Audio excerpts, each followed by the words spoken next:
말씀 보겠습니다. 우리 고린도서 11장 1절에서 6절 말씀입니다. 고린도서 11장 1절에서 6절 말씀 우리 한 절씩 교독하도록 합니다. 원하건대 너희는 나의 좀 어리석은 것을 용납하라. 청하건대 나를 용납하라.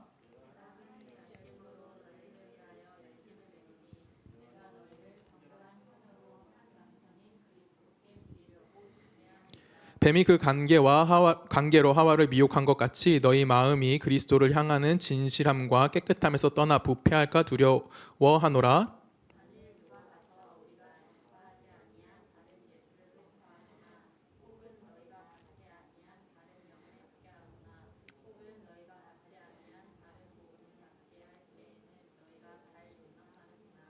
나는 지극히 크다는 사도들보다 부족한 것이 조금도 없는 줄로 생각하노라.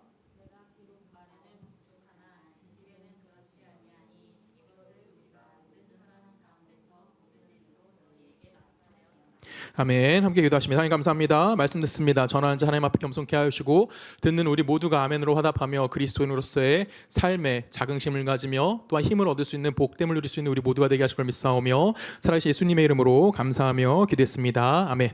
고린도서 이제 10장과 11장까지 넘어왔어요. 10장부터 바울은 계속 어떤 걸 이야기하냐면 자기 자신에 대한 사도권에 대한 방어를 하고 있습니다. 변명을 하고 있다. 뭐 이렇게 이런 표현을 쓸 수 있긴 한데 바울이 이렇게 하는 이유가 뭘까요? 바울이 전하는 건 하나님의 복음입니다. 예수 그리스도의 복음을 전하고 있는데 사람들이 자꾸만 스피커에만 집중을 한다라는 겁니다. 그리고 바울이 갖고 있는 그 어떤 결점, 그들이 생각하는 어떤 부족함 때문에 자꾸만 무엇을 의심하게 된 거냐면 그가 전하는 하나님의 말씀에 대해서 의심하기 시작했다라는 거예요. 그래서 바울이 끊임없이 이야기하는 겁니다. 나는 올바른 사도고 나는 바른 사도야. 그 바울이 끊임없이 변명하는 이유는 자기 자신을 옹호한다던가 자기 자신에 대해서 어떠한 그 방어막을 세운다던가 이런 것이 아니라 무엇을 지키기 위해서 자기 입을 사용하신 하나님의 말씀의 올바름을 온전하게 알게 하기 위해서 고린도 교회 사람들한테 끊임없이 뭐하고 있는 겁니까? 자기 자신에 대해서 변명하고 있는 내용이 오늘 본문에도 역시 그대로 드러나주고 있다라는 겁니다. 그래서 우리가 오늘 이 본문을 통해서 생각해야 될 건 뭐냐면 바울이 왜 이런 그 변명을 할 수밖에 없는 상황에 이르게 됐고 그 변명함을 통해서 과연 하나님이 그를 통해서 이루고자 하시는 일이 무엇인지에 대해서 함께 한번 고민해 봤으면 좋겠다라는 생각을 합니다. 왜냐하면 우리가 이런 문제에 대해서 굉장히 오해하거나 아니면 착오적인 생각을 할 때가 너무나 많기 때문에 그래요. 우선 대표적으로 생각해 볼게요. 바울은 지금 고린도 교회를 꾸중하고 있습니다. 여러분 누군가를 꾸중한다는 건 좋은 일일까요? 나쁜 일일까요? 나쁜 일이에요. 그렇죠? 세상 사람들 모두 다 꾸중 듣는 걸 좋아하는 사람이 있을까요? 없을까요? 엄밀히 따지면 아무리 훌륭한 사람이 왔다고 칩시다. 만약에 지금 대통령이 와서 조성훈한테 너 이거 잘못하고 있으니까 잘해야 돼 라고 꾸중한다고 칩시다. 그러면 내가 좋을까요? 기분이 나쁠까요? 안 좋죠. 그렇죠? 쉬운 예로만 들어도 저희 민유가 이제는 이제 저희가 저희 집사람이 훈육을 99.9%는 하고 있거든요. 0.1% 정도는 제가 하고 있고요. 근데 그 99.9%의 훈육 속에서 저희 집사람이 막 민유한테 뭐라고 합니다. 그럼 우리 민유는 뭐라고 할까요? 꾸중을 듣기 싫으니까. 쉿! 진짜 이래요. 그리고 제가 뭐라고 하면 아빠 그만해 하고 입을 정말 때립니다. 말하지 말라는 거죠. 나 그런 말 듣기 싫어. 맞습니다. 모든 사람들은 뭐 하기 싫어하는 거예요? 꾸중 듣는 거를 싫어합니다. 왜요? 기분이 나쁘니까요. 내가 그걸 고칠 수 있는 건 알지만 고치고 싶은 마음이 있으면 좋겠죠. 근데 그런 마음도 없어요. 그래서 내가 꾸중 듣는 걸 그닥 좋아하진 않습니다. 그러면 교회의 리더로서, 지금 바울은 교회 리더잖아요. 리더로서 교인들을 꾸중한다라고 한다는 것은 그게 그 교인들을 의의 길로 바른 길로 하나님의 길로 인도하는 건 맞지만 그 꾸중한다는 그 행위 자체가 어떻게 되는 걸까요? 바울에게는 마이너스가 될 수밖에 없는 거예요. 바울도 역시 꾸중하는 것 때문에 많이 부담될 수 있었을 상황이었다라는 것이죠. 그럼에도 불구하고 바울은 이런 모든 오해를 무릅쓰고도 불구하고 뭐 하고 있어요? 그가 고린도 교회를 향해서 꾸중하고 있다라는 거예요. 왜 그럴까요? 그들을 향한 하나님의 뜻이 무엇인지 바울은 분명히 알고 있었고요. 그들이 잘못된 길로 가고 있다는 것을 분명히 알았기 때문에 올바른 길로 그들을 인도하기 위해서 바울은 그들을 향해서 뭐 할 수밖에 없는 겁니까? 꾸중할 수밖에 없었다라고 이야기하는 거예요. 왜? 자기가 그렇게 조금 불편함을 감수하더라도 이들이 잘못된 길로 가는 걸 어떻게 해야 돼? 막아야 하는 거예요. 이들이 올바른 길을 가지 못하고 있기 때문에 그들이 다시 돌아올 수 있도록 뭐 하는 겁니까? 방어를 해야 되는 거예요. 그랬더니 이놈들이 뭐 하는 거야? 바울을 공격하기 시작하는 거예요. 네가 부족하잖아. 네가 전한 복음이 잘못된 거야. 네가 전한 복음이 하나님의 복음이 아닐 수도 있잖아. 예수 그리스도의 얘기가 아닐 수도 있잖아. 이런 식으로 얘기했더니 바울 스스로가 또 뭐 하는 겁니까? 자기 자신을 옹호하기 시작하는 거예요. 자기 자신을 변명하는 겁니다. 나는 바른 사도야 라고 이야기하는 거예요. 5절에 보면 뭐라고 있어요? 나는 지극히 크다는 사도들보다 부족한 것이 조금도 뭐 했대요? 없다. 나는 부족하지 않아. 나는 하나님의 사도 맞아. 그러니까 내가 전한 복음에 대해서 너희들 토달지 마. 라고 뭐 하는 겁니까? 바울은 자기 스스로를 옹호하고 있는 모습을 우리들에게 보여주고 있다라는 거예요. 그럼에도 불구하고 바울은 끊임없이 그들을 향해서 뭐합니까? 꾸중하고 있다라는 거죠. 내 자신의 인기와 내 자신의 안위를 위해서 그들을 꾸중하는 것이 아니라 누구를 위해서 꾸중하는 거예요? 고린도 교회와 하나님의 뜻이 올바로 선포되어지게 하기 위해서 뭐 하는 겁니까? 바울은 꾸중이라는 것을 선택해서 그 일을 진행할 수밖에 없었다라는 겁니다. 이때 바울의 심정은 어땠을까요? 고린도 오늘 본문 말씀 제가 다시 한번 읽을게요. 2절 보면 이렇게 표현합니다. 내가 하나님의 열심으로 너희를 위하여 뭐 했대요? 열심을 내노니 라는 표현을 씁니다. 자, 그러면 여기서 중요한 단어가 하나 나옵니다. 굉장히 중요한 단어예요. 하나님의 열심이란 단어가 나옵니다. 여러분, 이 하나님의 열심이 뭘까요? 하나님의 열심이라는 것은 딱 하나만 생각하시면 돼요. 하나님이 당신이 정하신 일을 뭐 하시겠다?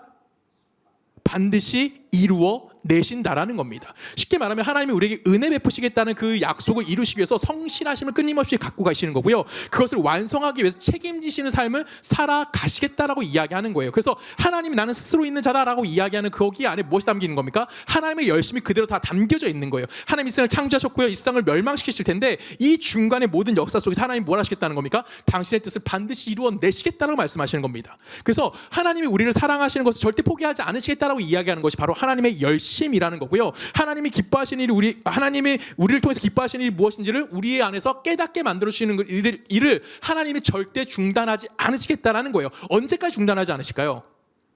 언제까지? 우리가 그것을 깨달을 때까지예요. 여러분, 이걸 잘 생각하셔야 되는 거예요. 우리는 못 깨달을 수 있어요. 그렇기 때문에 하나님이 끊임없이 우리를 뭐하게 하신 거예요? 당신을 우리에게 보여주신다는 겁니다. 우리 예레미야 말씀 좀 읽어볼까요? 우리 한 절씩 읽어봅니다. 예레미야 25장 2절. 선지자 예레미야가 유다의 모든 백성과 예루살렘의 모든 주민에게 말하여 이르되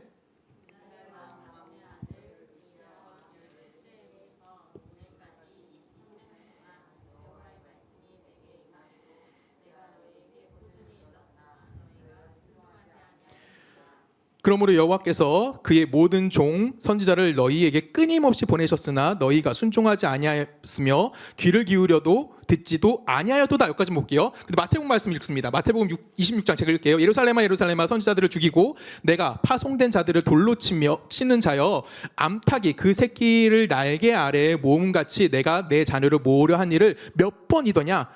그러나 너희가 원하지 아니하였도다라고 얘기합니다. 지금 하나님은 뭐 하셨다는 거예요? 끊임없이 해요. 지금 예레미야한테 뭐라고 말씀했어요? 내가 꾸준히 너에게 말했어. 근데 니들이 순종하지 않았지. 4절에 보면 또 뭐라고 되어 있습니까? 모든 종 선지자를 너에게 끊임없이 보냈으나 너희가 순종하지 않았어. 또 예수님 뭐라고 얘기해요? 암탉이 자기 새끼를 품에 안듯이 내가 너희를 그렇게 품에 안았더니 몇 번이야 라고 했으면 너희들 그걸 깨닫지 못했어 라고 이야기하는 겁니다. 지금 하나님 뭐 하시겠다는 거예요? 당신의 성실함을, 당신의 열심을 우리에게 끊임없이 하시는 거예요. 언제까지? 우리가 그 하나님을 이해하고 깨달을 때까지 어떻게 하는 겁니까? 그 일을 진행하시겠다라고 이야기하는 겁니다. 하나님께서 우리에게 무슨 빚이 있기 때문에 빚을 갚기 위해서 그렇게 하시는 것이 아니에요. 하나님은 당신의 열심이라는 그 단어 안에서 뭐 하시는 겁니까? 당신의 신실함을 이야기하시는 거고요. 당신이 살아가는 우리가 당신의 은혜 안에 복됨 안에 살아갈 수 있도록 우리의 인생을 끊임없이 이끌어 가시겠다는 겁니다. 그래서 뭐 하시는 거예요? 끊임없이 말씀 전하는 자들, 끊임없이 선지자들, 끊임없이 능력을 우리들 가운데 보여줌을 통해서 우리가 누구를 알게 만드시는 거죠? 하나님을 알게 만들어 주시는 겁니다. 또 하나는 어떤 의미가 있냐면 하나님의 열심 안에서 갖고 있는 또 하나의 의미는 뭐냐면 질투하시는 하나님이라는 의미도 갖고 있습니다. 여러분, 이 질투한다라는 것은 방금 얘기했던 우리를 사랑하는 하나님과 굉장히 반대되는 개념일 수도 있어요. 그렇죠? 근데 이 질투한다는 것은 여러분 아실 거예요. 누가 누굴 질투할 수 있죠? 제가 정지영을 질투합니다. 정지영이 다른 남자들과 막 이야기하고 있어요. 가서 제가 막 질투심이 생겨요. 왜요? 사랑하니까. 이때 아멘 하시는 거예요, 사모님? 네. 사랑하니까 그런 마음이 드는 거예요. 이게 뭘까요? 사랑의 또 다른 표현이 질투로 나타날 수 있다는 겁니다. 하나님의 열심이라는 것은 약간 상반된 개념을 갖고 있긴 한데 그 질투한다는 건 뭐예요? 자기 자신만을 바라보길 원하는데 그렇지 않기 때문에 뭐 하는 겁니까? 질투함을 통해서 너희들이 뭘 하게 원하는 거예요? 완벽하게 나에게 누구인지 깨닫게 만들어 주시겠다라는 거예요. 자, 다시 한번 예레미야로 갑니다. 예레미야 25장 5절부터 다시 한번 읽어볼까요? 그가 이르기를 너희는 각자의 악한 길과 악행을 버리고 돌아오라. 그리하면 나 여호와가 너희와 너희 조상들에게 영원부터 영원까지 준 그 땅에 살리라.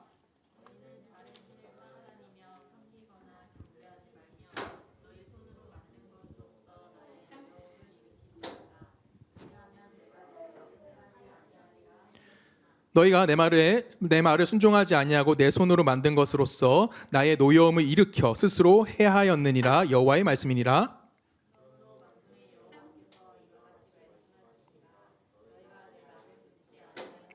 보라, 내가 북쪽 모든 종족과 내 종 바벨론의 왕 느부갓네살을 불러다가 이 땅과, 잘 들으세요, 이거, 그 주민과 사방 모든 나라를 쳐서 진멸하여 그들을 놀램과 비웃음거리가 되게 하며 땅으로 영원히 폐허가 되게 할 것이라. 여호와의 말씀이니라.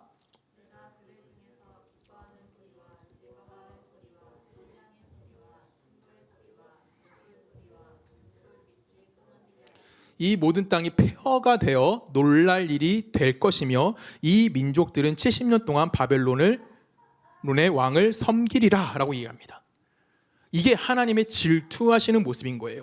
하나님이 우리를 너무나 사랑하셔가지고 그 우리를 향해서 뭘 하시겠다는 겁니다. 이스라엘에서 뭐 하시겠다 해서 완전히 폐허를 만들어 주시겠다라고 이야기하는 겁니다. 하나님이 우리에게 화를 내시는 것은 딱 하나입니다. 하나님이 우리를 뭐 하시기 때문에? 사랑하시기 때문에 하나님이 우리를 향해서 적당히 그냥 대충 이 정도면 됐어 라고 생각하는 대상으로 우리를 대해주지 않으신다라는 거예요. 그래서 그 하나님이 끊임없이 우리를 향해서 뭐 하시는 겁니까? 당신이 우리를 끊임없이 깨닫게 하기 위해서 무언가를 알게 만드시는, 우리가 흔히 말하는 고난이 우리에게 끊임없이 찾아온다는 거예요. 이 찾아오면 딱 하나의 이유입니다. 하나님이 그 잡은 손을 절대 놓치는 분입니까? 아니라는 거죠. 하나님은 끊임없이 그 손을 안 놓치기 때문에 우리를 당신의 것을 끌고 가기 위해서 네가 갖고 있는 잘못된 것을 완전히 없애기 위해서 뭐 하시는 거예요? 하나님은 우리를 힘들게도 하실 수 있다라는 겁니다. 엄밀히 따지면 화를 내시는 거고요. 엄밀히 따지면 무서운 벌을 내리시는 거예요. 지금 이스라엘 뭐 하신대요? 완전히 패망하게 만들겠다잖아요. 가루가 되게 만들겠다잖아요. 아예 없어지게 하겠다잖아요. 왜? 그들이 갖고 있는 잘못을 깨닫게 하기 위해서, 그들이 잘못된 방법으로 가고 있는 것을 막기 위해서 하나님이 뭐 하시겠다는 거예요? 하나님이 세우신 성전조차도 뭐 하시겠습니까? 무너뜨리셨다라는 거예요. 이것이 하나님의 또 다른 열심, 하나님의 질투하신 하나님의 모습일 수도 모습이다라고 성경 우리에게 이야기해 주는 거예요. 하나님이 우리를 자연의 어떤 피조물과 동등됨으로 우리를 대하지 않으시는 분이십니다. 하나님은 우리를 어떻게 하시는 거예요? 자연의 피조물을 생각하면 굳이 우리를 우리를 고통스럽게 할 필요가 없어요. 그냥 죽여버리면 끝나거든요. 죽이고 새로 만들고 끝나시는데 하나님은 우리를 포기하지 않으시는 분인 거죠. 그래서 자기 자신의 만든 법조차도 뭐 하시는 거예요? 깨고 그걸 넘어선 사랑을 보여주시는 거. 근데 그 넘어선 사랑을 우리는 어떤 하나님이라고 표현하냐면 질투하시는 하나님이라고 표현되어지는 겁니다. 왜요? 우리가 하나님의 사랑을 갖고 있는 자들이 어디 같은 곳에 살면 안 돼. 지옥 같은 곳에 살면 안 되거든요. 그곳에 마음을 두면 안 되거든요. 그래서 하나님 우리의 시선을 잠깐만 뭐 하시는 겁니까? 가리시는 거고요. 우리의 발목을 잡아내시는 겁니다. 어디로 가지 않기 위해서? 그곳으로 가지 않고 마음을 돌이켜 하나님으로 오게 만들어주는 거예요. 이게 오늘 본문에서 바울이 했던 이야기인 겁니다. 바울이 뭐라고 얘기합니까? 고린도 교회를 향해서 내가 하나님의 열심으로 그들에 위한 열심을 낸다라고 이야기하는 거예요. 바울이 내가 하나님의 열심이 뭐예요? 내가 손해보는 거예요. 하나님은 자기가 손해봄을 통해서 뭐 했어? 우리를 위해서 예수 그리스도를 보내주셨잖아요. 그 마음 그대로 내가 뭐 하겠다는 거, 고린도 교회 너희들을 그렇게 향해서 일하겠다라는 거예요. 이게 누구의 마음이어야 될까요? 목사의 마음이어야 하는 거예요. 목사가 가져야 될 가장 중요한 자격 중에 하나가 바로 저는 이 책임감이라고 저는 생각을 합니다. 왜냐하면 우리는 그리스도의 장성한 분량까지 성장해야 되는 자들인 겁니다. 우리는 결론이 장성했을 때 우리 안에 흠도 없어야 되고 점도 없어야 되고요. 주름 잡힌 것도 없는 데까지 우리는 이르러야 하는 자들인 거죠. 그렇죠? 그러면 이것은 누군가의 잘못을 탓하기 때문에 너의 잘못을 고쳐내기 위해서 그렇게 이야기하는 걸까요? 단순하게? 아니에요. 우리 안에는 점을 빼기 위해서 그러는 걸까요? 아니에요. 우리가 가지고 있는 영광의 크기가 얼마나 대단한 건지를 알아야 하기 때문에, 내가 가지고 있는 하나님 나라의 백성이란 그 자격 신분이 얼마나 위대하고 우리가 감당할 수 없다는 걸 알게 하기 위해서, 그걸 인간이 도달할 수 없다는 곳에 있다는 것을 알게 하기 위해서 우리는 뭐 하는 겁니까? 끊임없이 여러분들에게 하나님은 말씀하시는 거고요. 누굴 통해서? 목사를 통해서. 그래서 목사는 여러분들 향해서 끊임없이 뭐 할 수밖에 없습니까? 꾸중하는 거죠. 성경 읽어라, 신앙생활해라, 바르게 살아라, 올바른 신앙생활을 가치관을 가져라. 이 끊임없는 꾸중 속에서 뭐 하는 겁니까? 서로 간에 발전할 수 있는 모습을 가질 수 있게 되어지는 거고요. 이것이 바로 누구의 사랑인 겁니까? 하나님의 사랑이다라고 성경 우리들에게 이야기하는 거예요. 단순히 목사만 그런 일을 하는 거 아닙니다. 그렇죠? 성도님이나 성도와 목사의 관계는 바로 이런 관계여야만 하는 거예요. 서로 사랑하는 관계 좋습니다. 근데 서로 모두 할 수 있어야 돼요. 꾸중할 수 있어야 되는 거고, 자신의 의견을 이야기할 수 있어야 되는 거예요. 교회가 가장 약한 게 바로 여기입니다. 끝까지 마음속에 쌓아두고 우리는 뭐하죠? 하하하, 목사님 좋아요, 우리 성도님 너무 좋아요, 이런 얘기만 끝까지 합니다. 정말 이건 어떤 거예요? 그냥 탈쓰고 거짓말하는 거죠. 마음에 쌓아둬요. 그럼 나중에 빵 터지죠. 그리고 교회 떠납니다고 합니다. 아니면 목사를 쫓아내던가. 이것이 왜 그러냐면 우리는 자꾸만 뭘 하고 있는 거예요? 내가 어떻게 그 하나님이 나에게 맡겨준 책임감에 대해서 자꾸만 그 도망치고 싶어서 그렇다는 거죠. 목사는 성도가 잘못된 길로 가면 어떻게 돼요? 이야기해야 되는 거예요. 만약에 제가 여러분들에게 술, 담배 갖고 뭐라고 하지 않지만 여러분들이 막 정말 주일날 교회 오면서도 막 술 들고 하고 막 이랬다고 칩시다. 그럼 내가 여러분들에게 그냥 술 마셔 괜찮아 이럴까요? 아니요, 쌍욕 받겠죠. 그때는. 그럼 어쩔 수 없는 거예요. 근데 그렇게까지 우리가 뭘 중요하게 봐야 되는 거냐면 서로 그렇게 이야기할 수 있는 관계가 돼야 된다는 거예요. 너무너무 사랑해, 좋아요, 맞아요. 너무너무 귀해요, 서로 간에. 그런데 그런 분들 더 중요한 건 뭐예요? 지금 하은이가 누구예요? 정원이를 꾸중하듯이 저런 부모의 마음을 우린 가져야 하는 거예요. 서로에게. 그게 뭐예요? 교회와 목사와 성도 간이 가져야 되는 거고, 우리는 절대 이런 책임감에서 회피하는 자들이 되면 안 된다라는 겁니다. 여러분, 제가 부족한 거 있으면 여러분 저에게 뭐 해주셔야 되는 거예요? 이야기해 주셔야 돼요. 목사님, 그건 좀 바꿨으면 좋겠어요. 그러면 저는 바뀔 겁니다. 그래서 저도 여러분들이 이야기해요. 그렇다고 여러분들이 개개인에 너 이걸 꼭 해야 돼, 이걸 꼭 해야 돼, 그렇게 얘기하지는 않지만 성경 읽자고 매년 얘기하잖아요. 읽으셨죠? 그렇죠? 얼마나 감사해요. 읽을 거죠?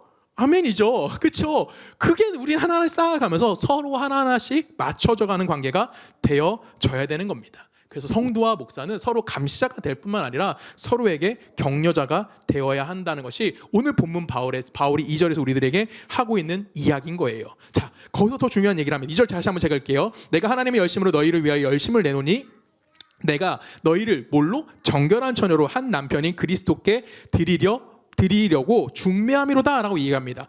그리스도에게 우리를 드리기 위해서 바울은 뭐 한대요? 중매를 하겠다라고 이야기해요. 그럼 우리가 예수 그리스도를 만나는 신부로서의 자격을 갖기 위해, 여기서 말하는 정결한 뭐라고 돼 있죠? 정결한 처녀라고 돼 있죠. 그러면 우리가 지금 신앙생활하면서 가장 우리가 중요하게 생각하는 건 뭐냐면 성도가 어떻게 돼야 되는 거예요? 예수에게 맞춰진 사람으로 목사는 그 사람을 훈련시키고 만들어줘야 된다는 겁니다. 이 싸움을 끊임없이 우리는 해야 되는 거예요. 그래서 성도는 우리가 뭐랄까요? 그리스도께 합하게 살아간 것이 어떤 거냐? 그리스도께 합한다는 건 그리스도가 좋아하는 것이 무엇이고 예수가 싫어하는 것이 무엇인지를 우리는 뭐 하는 거예요? 이해하는 거고요. 그 합한다는 것이 어떻게 이루어져야 되는지도 알아야 되는 거고, 그 합하기 위해서 우리가 무엇을 준비해야 되는지도 알아야 한다라는 겁니다. 그것을 알아가는 것에 우리는 끊임없이 뭐 해야 돼요? 목숨 걸고 다가갈 수 있어야 한다라는 거예요. 그것을 내가 이해하지 않고 그냥 좋고라고 하면 이야기하면 우리는 예수가 좋아하는 걸 하지 않고 누가 좋아하는 걸 할까요? 내가 좋아하는 걸 하는 거예요. 내가 원하는 걸 하게 된다고요. 근데 지금 여기서 뭐 하는 거예요? 우리가 누구에게 정결한 처녀로 누구 앞에 서길 만들어줬대? 예수 앞에 예수의 신부가 되게 우리를 만들어주겠다라는 거예요. 그 삶을 위해서 바울은 끊임없이 너희를 꾸중할 수밖에 없다라는 거죠. 우리 안에 그런 마음이 있어야 된다는 겁니다. 서로가 누구가 돼야 되는 거야? 예수 앞에 섰을 때 정결한 처녀로서의 모습을 가질 수 있어야 하는 거예요. 여기에만 여러분 뭐 하셔야 돼요? 목숨 걸고 힘내시는 거고, 여기에 여러분 아멘 하셔야 되는 거예요. 여러분 복 받읍시다라에 아멘하는 것이 아니라 어디 아멘하는 거예요? 정결한 처녀가 되기 위해서 노력합시다에 우린 뭐가 되는 거예요? 아멘 할 수 있어야 하는 겁니다. 이거를 하나님이 우리를 이렇게 만들어 주십니다. 우리 신명기 갑니다. 신명기 4장으로 가볼까요? 32절 한 절씩 읽습니다. 내가 있기 전 하나님이 사람을 세상에 창조하신 날부터 지금까지 지나간 날을 상고해 보라. 하늘 이 끝에서 저 끝까지 이런 큰 일이 있었느냐? 이런 일을 들은 적이 있었느냐?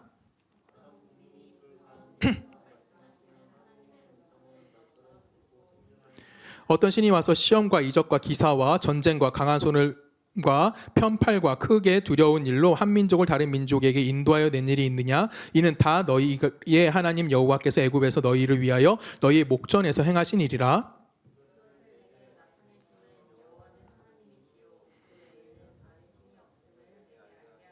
여호와께서 너를 교훈하시려고 하늘에서부터 그의 음성을 내게 듣게 하시며 땅에서는 그의 큰 불을 내게 보이시고 내가 불 가운데서 나오는 그의 말씀을 듣게 하셨느니라.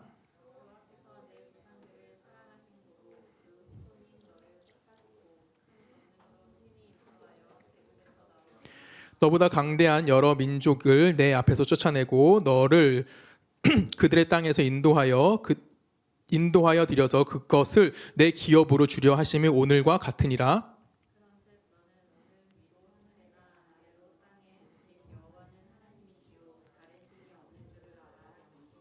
오늘 내가 내게 명령하는 여호와의 규례와 명령을 지키라. 너와 내 후손이 복을 받아 내 하나님 여호와께서 내게 주시는 땅에서 한없이 오래 살리라. 아멘.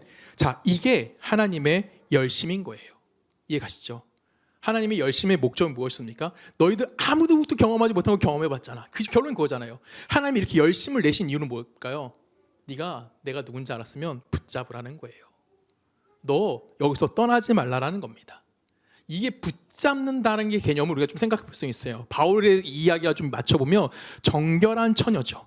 그럼 뭘까요? 여기서 붙잡는다는 것은, 하나님 붙잡으라는 것은 하나님 앞에 네가 정결성을 가져야 한다라고 이야기하는, 정조성을 가져야 한다라고 이야기할 수 있습니다. 구약에서 이스라엘을 향한 하나님의 우상숭배, 대표적으로 우상숭배에 대해서 하나님은 항상 이스라엘에 대해서 뭐라고 얘기하냐면 음란했다라는 표현을 써요.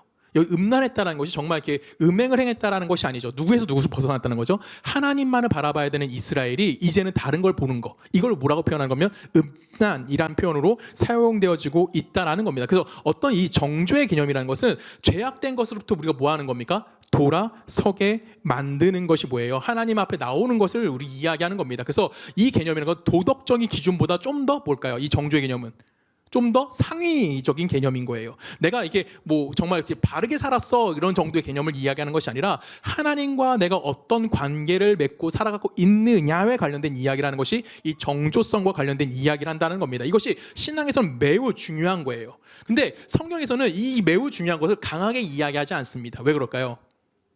이건 정조, 신앙의 정조를 지키는 것은 하나님과 나와의 관계예요. 내가 하나님께 실수했어. 그러면 하나님은 그 죄를 용서해 주실까요? 용서해 주지 않을까요? 해줄까 안 해줄까? 야 여러분, 해줄까 안 해줄까요? 해주죠. 그렇죠? 대상이 다른 사람이 아니에요. 대상이 하나님과 나예요. 그럼 하나님은 돌아오라라고 우리에게 누누이 말씀하세요. 그렇죠? 아까 예레미야에서 읽었잖아요. 수마시 얘기했다고요. 끊임없이 얘기한다고요. 그럼 돌아가기만 하면 하나님은 오케이가 되는 거예요. 용서해 주신다고요. 그렇죠? 이해 가시죠? 성경에서 다른 우리가 흔히 말하는 윤리적인 죄나 이런 것들은 죄라는 개념을 잡지는 않습니다. 성경에서 말하는 가장 큰 죄의 개념은 바로 내가 하나님과 관계없이 살아가려고 노력하는 모습이 죄가 되는 거예요. 인류의 가장 첫 번째 죄가 뭐였죠? 아담이 지은 죄입니다. 아담이 지은 죄가 뭐예요? 선악과를 따먹은 죄죠. 선악과를 따먹은 것은 하나님 말씀 순종하지 않았어가 죄의 근본인가요?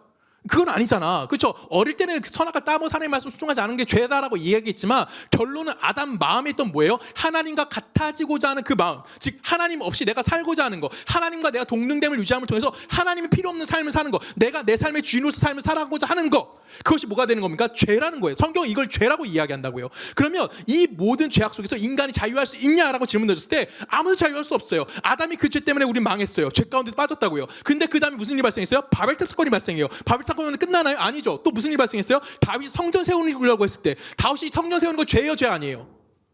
죄예요. 왜 죄죠? 그가 하나님을 위해서 무언가 하겠다라는 거예요. 즉 하나님부터 받아왔던 다윗이 내가 이제 좀 여유로워졌더니, 내가 좀 돈이 생겼더니, 내가 좀 편안해졌더니 이젠 내가 너를 위해서 뭘 하겠다고. 그때 하나님 첫 마디가 뭐죠? 가만히 있어. 내가 너를 위해서 뭘 할 거야. 이게 하나님의 첫 마디였어요. 지금 여러분의 기도는 어떻습니까? 우리도 하나님의 똑같이 기도해요. 다윗과 똑같이 기도해요. 하나님, 내가 이거 해결해 주시면 내가 더 열심히 신앙생활 할게요. 근데 이거 해결해 주시는 게 어떤 상태예요? 하나님 없어도 기도하지 않을 상태. 그렇죠? 그런 삶의 위치에 도달할 때면 내가 열심히 할게요. 그건 내가 뭐 하겠다는 거야? 하나님과 같아지겠다라는 교만인 겁니다. 그래서 하나님은 뭐 하는 거예요? 끊임없이 우리에게 알게 만들어 주시는 거예요. 내가 그렇게 욕심내고자 하는 거, 내가 그렇게 하나님 없이 살고자 하는 아담적 근본된 죄, 인간의 모습, 죄됨을 가지고 있는 것을 누가 거절하는 거예요? 하나님이 거절하는 거예요. 그래서 우리 안에 뭘 깨닫게 만드는 거예요? 하나님의 하나님 되심이 무엇인지를 이해하라고 끊임없이 우리 삶에 간섭해 주는 겁니다. 여러분, 출애굽이라는 가정이 왜 길었는지 아십니까? 왜 애굽에 10가지 재앙을 내리시고 홍해를 가르치고 40년 동안 이스라엘 백성을 광야 생활을 하게 하셨을까요? 하나님 능력이 없어서 그럴까요? 하나님 힘이 없어가지고 야 오늘 이만큼만 하자 이렇게 말씀하신 걸까요? 아니에요. 하나님 눈 한 번만 깜빡이면 가나안 땅에 이스라엘 백성 옮기는 거 문제되지 않을까요? 문제되지 않으시는 분이라고요. 그럼에도 불구하고 하나님은 이스라엘 백성에게 애굽의 10가지 재앙을 내리시고 또 가나안 땅에 홍해를 가르치고 애굽 광야에 40년 동안 살게 하신 이유는 딱 하나예요. 뭐 하게 하기 위해서? 하나님이 누군지를 이해하게 만들기 위해서, 쉽게 말하면 하나님을 알게 만들기 위해서 그들에게 복잡한 이 광야 생활을 허락해 주셨다라는 겁니다. 계속 읽어볼까요? 신명기 가볼까요?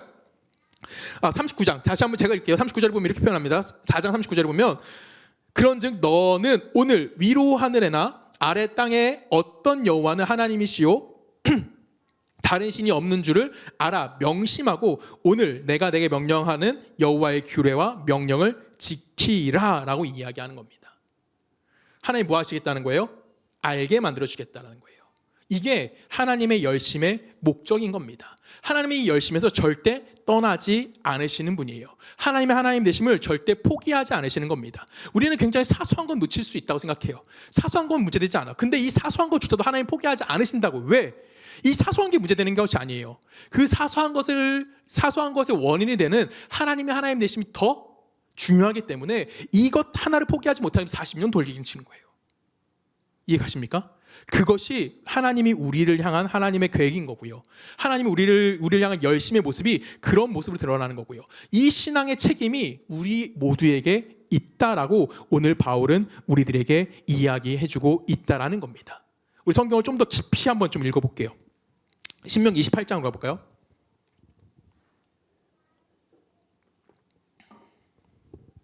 신명기 28장 15절부터 19절입니다. 우리 한 주씩 읽습니다. 내가 만일 내 하나님 여호와의 말씀 순종하지 아니하여 내가 오늘 내게 명령하여 그의 모든 명령과 규례를 지키어 행하지 아니하면 이 모든 저주 내게 임하여 내게 이를 것이니 내 광주리와 떡 반죽 그릇이 저주를 받을 것이요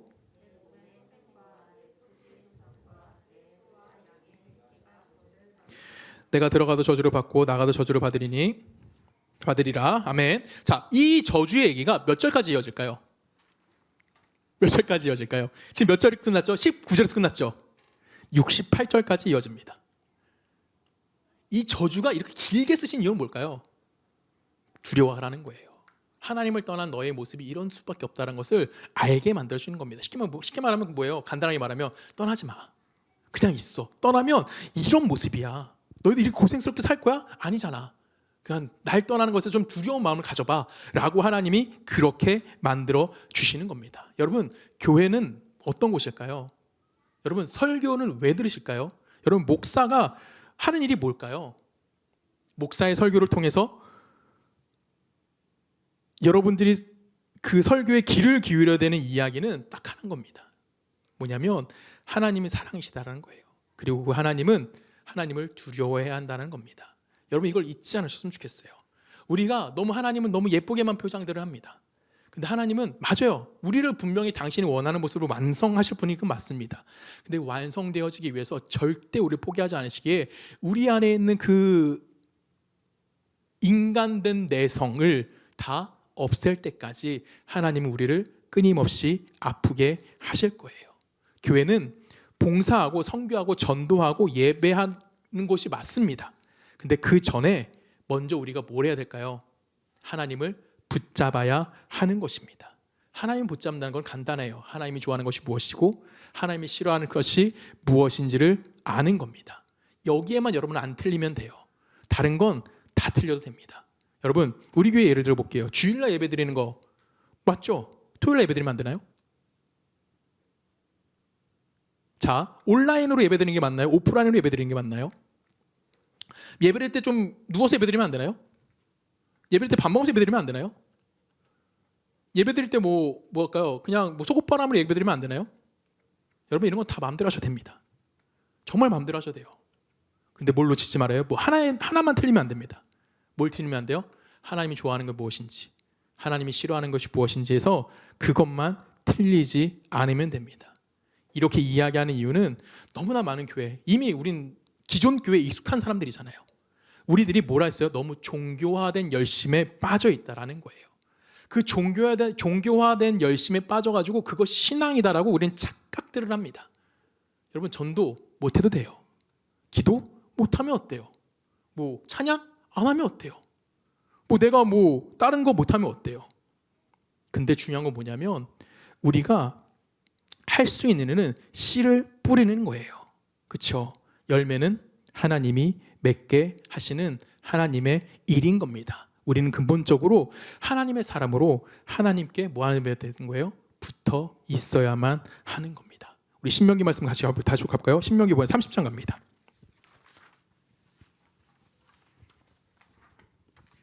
길죠? 미안해요.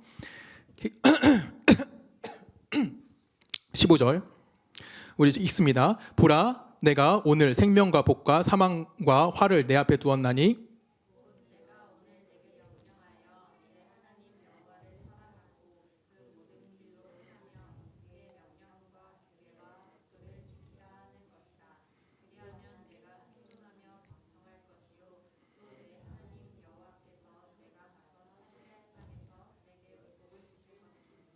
그러나 내가 만일 마음을 돌이켜 듣지 아니하고 유혹을 받아 다른 신들에게 절하고 그를 섬기면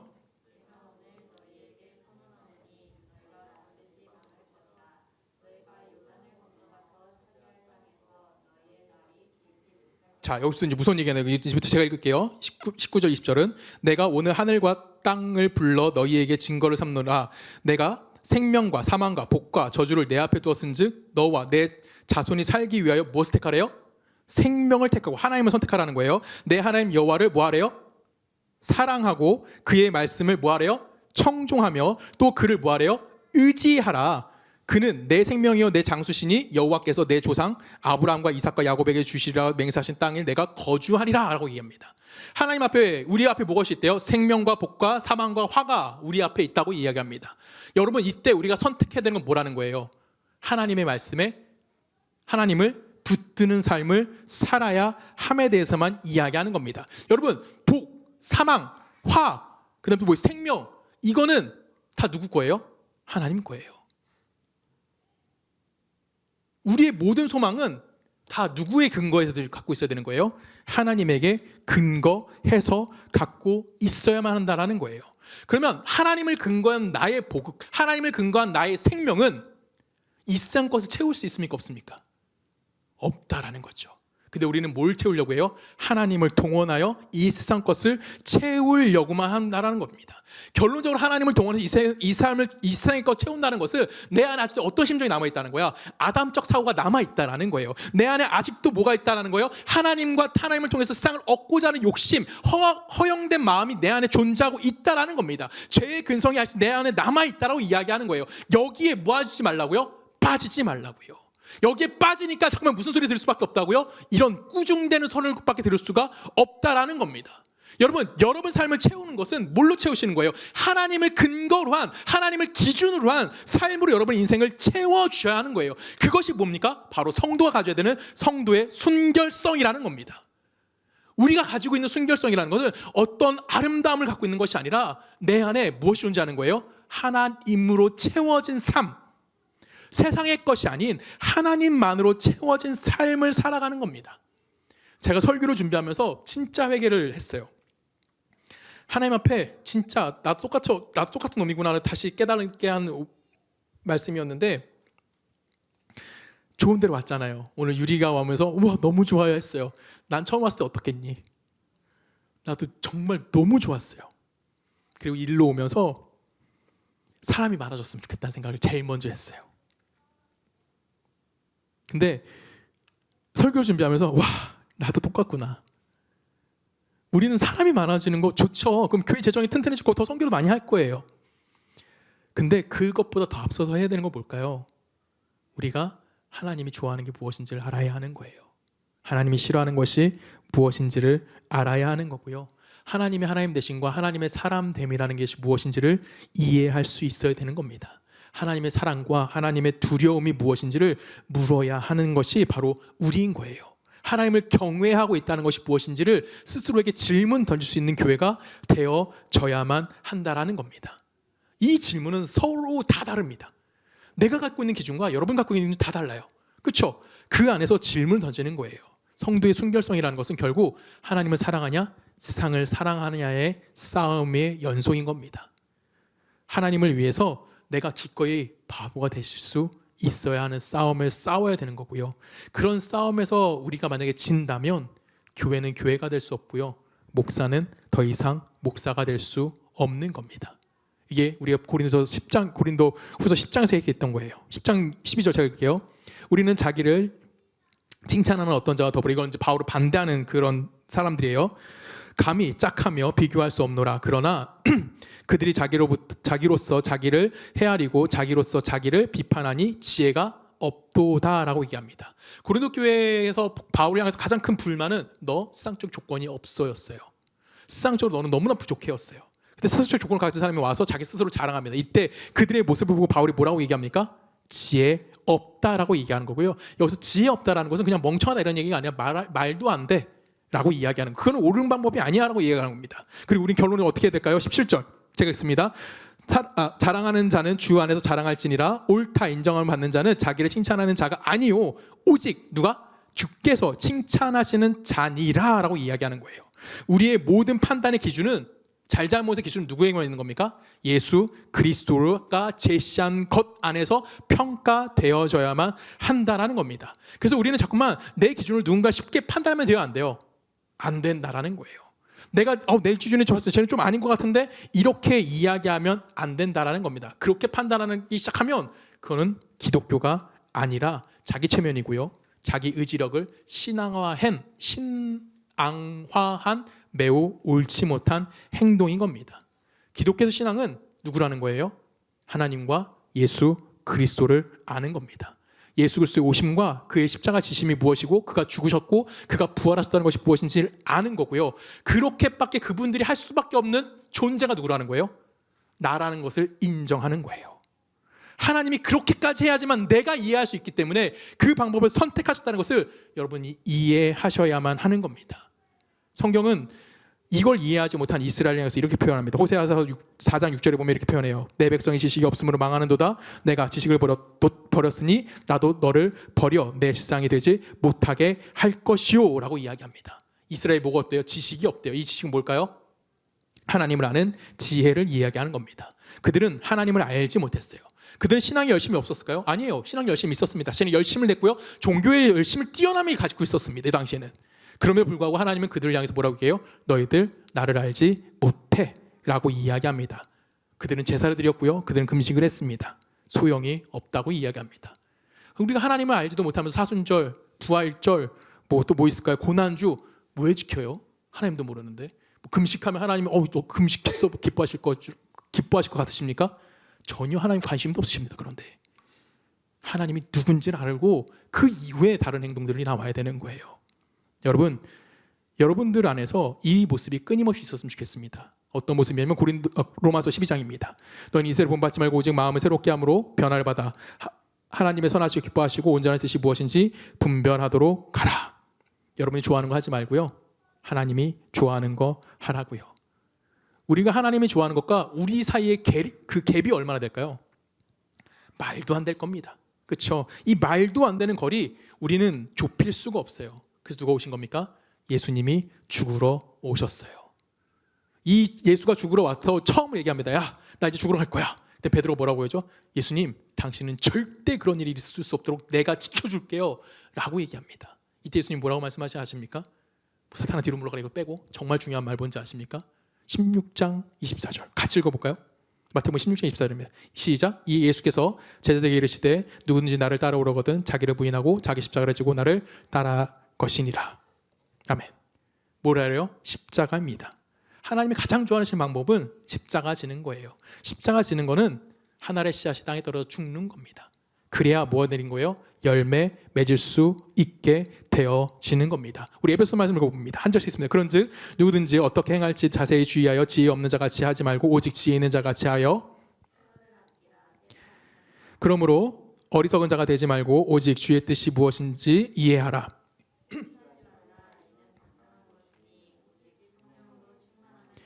시와 찬송과 신령한 노래들로 서로 화답하여 너희의 마음으로 주께 노래하며 찬송하며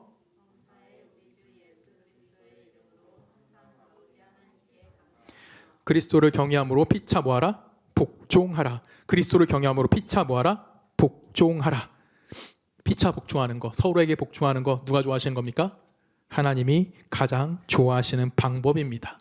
남보다 나를 남보다, 그렇죠? 나를 남보다 낮게 여기는 겁니다. 이게 낮게요, 낮게. 아래에 낮게. 그렇죠?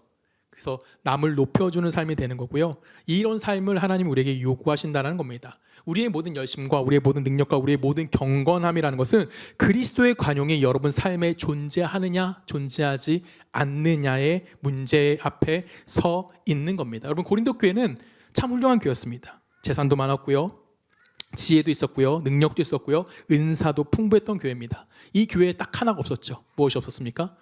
사랑입니다. 그게 고린도전 13장이에요. 사랑이 뭐죠? 제가 읽습니다. 사랑은 오래 참고, 사랑은 온유하며 시기하지 아니하며, 사랑은 자랑하지 아니하며, 교만하지 아니하며, 무례행하지 아니하며, 자기의 유익을 구하지 아니하며, 성내지 아니하며, 악한 것 생각하지 아니하며, 불의를 기뻐하지 아니하며, 진리와 함께 기뻐하고, 모든 것을 참으며, 모든 것을 믿으며, 모든 것을 바라며, 모든 것을 견디느니라. 여러분 사랑은 뭐라고요? 남을 기다려주는 거예요. 남을 견뎌주는 겁니다. 사랑은 내가 져주는 겁니다. 내 자존심 타인 앞에 내어놓는 거예요. 쉬울까요? 어렵습니다. 나도 못합니다. 솔직히 나도 못해요. 근데 우리는 그 삶을 찾는 거예요. 내가 그걸 못하니까 우리 쉬운 방법을 자꾸만 생각하죠. 황금하고 봉사하고 방언하고 거룩한 척합니다. 하지만 그 안에 사랑이 없으면 뭐죠? 울리는 꽹가리에 지나지 않는 무의미한 행동이다라는 것이 우리들에게 있는 겁니다. 가장 귀한 것은 우리가 하나님을 사랑하고 그래서 이웃을 사랑할 수 있는 자가 되어져야 되는 거예요. 내가 하나님을 사랑하지 않는다면 절대 타인을 사랑할 수 없습니다. 하나님을 사랑할 때만 우리 이웃 사랑할 수 있어요. 그래서 계명이 가장 큰 계명 두 가지가 뭐죠? 하나님 사랑과 이웃 사랑인 겁니다. 하나님 사랑하면서 이웃 사랑하지 않는다, 거짓말쟁인 거고요. 하나님 절대 사랑하지 않는 겁니다. 이웃을 사랑한다고 이야기하는 자가 하나님을 사랑하지 않는다, 말도 안 되는 겁니다. 하나님은 세상을 이처럼 사랑하사 독생자를 주셨습니다. 거기에 우리는 할 말이 없는 거죠. 내가 그 자리에 가지 못한다면 교회에서 소리를 내지 마셔야 하는 겁니다. 내가 남을 사랑하는 자리까지. 내가 고난주간입니다. 하나님의 사랑을 구체적으로 실천하시기 위해서 예수 그리스도가 예루살렘에 입성하신 정말 중요하고 정말 위대하고 예수가 인간을 누릴 수 있는 최대한의 고통을 다 당하신 정말 그런 날입니다. 이걸 왜 예수님이 왜 하셨죠? 하나님이 누군지 아시기 때문에 그 일을 감당하셨던 겁니다. 여러분, 고난주간이라고 금식하지 마십시오. 고난주간이라고 울지 마십시오. 여러분 차라리 밖에 나가서 노숙자에게 밥 한 끼 사주십시오. 그게 예수 믿는 사람인 겁니다. 그게 하나님이 누군지 이해한 사람인 거고요. 그것이 하나님의 사랑이 우리 안에 실천되어 있는 거고요. 우리 안에서 예수 그리스도로 인정한 삶을 살아가고 있는 겁니다. 그리고 이런 듣기 싫은 설교죠. 오늘 같은 설교는 듣기 싫은 설교를 들을 수 있다는 것이 여러분에게 복이라는 사실을 꼭 기억하실 수 있는 그런 우리 교회가 되기를 주님의 이름으로 간절히 부탁드립니다. 우리 함께 찬양합니다.